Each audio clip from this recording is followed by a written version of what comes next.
All right, today let's talk about how you handle an angry customer when you have to keep their security deposit or charge their card on file for damage to your party rental items. This was a specific question I got a couple of times over the weekend from a couple different people, so this is a good time to dive in and answer that.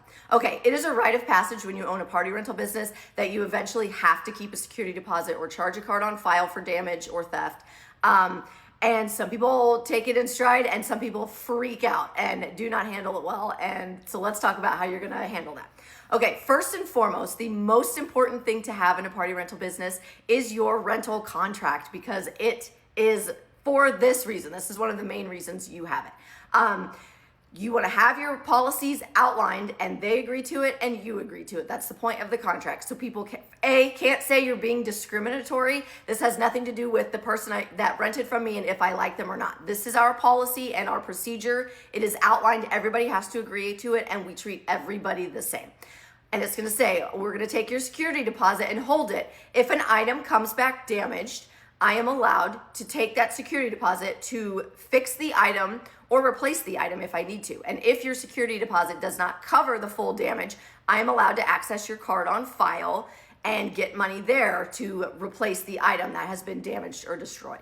They are agreeing to this in the contract. They agreed to it, they signed it.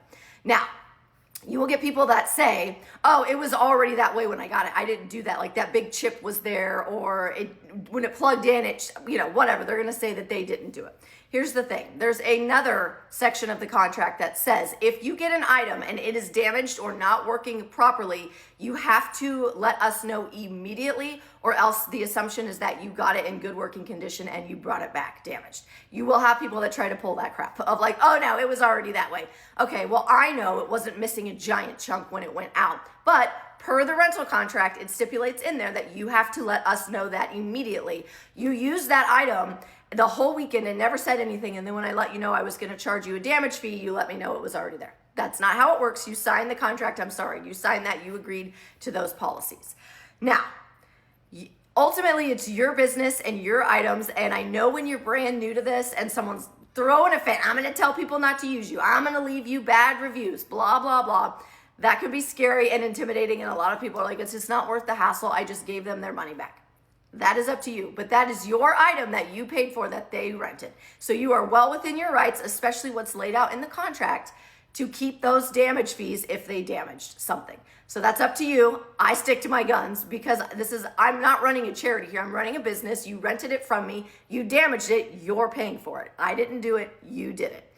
Now, that being said, within the rental industry, people do not take care of your stuff. They don't care about rental products. They do not take care of it. And I don't charge for like scuffs and dings and little dents that don't impede the function of the item. So like yard games are going to get scuffed and dented. I'm not charging people for that because as a consumer, if I was renting a yard game, people are playing with it outside, it's going to get scuffed. Like I don't think I should have to pay for that, and I don't think my client should have to pay for that. But if an item is damaged and it can't be used and I have to fix it for it to be used, you're getting charged for that. Also, the other caveat is something that like there's a high aesthetic standard. Like if there's a piece that needs to be used for weddings and nobody's going to rent it and want it if it's scuffed up and dinged up, then I will charge you for it. But otherwise, I kind of try to play it by ear and see what's worth it and what isn't. Because you'll save yourself a headache. My contract is available at the link in bio if you would like to use one and not have to do your own. All right, ask me any questions you've got.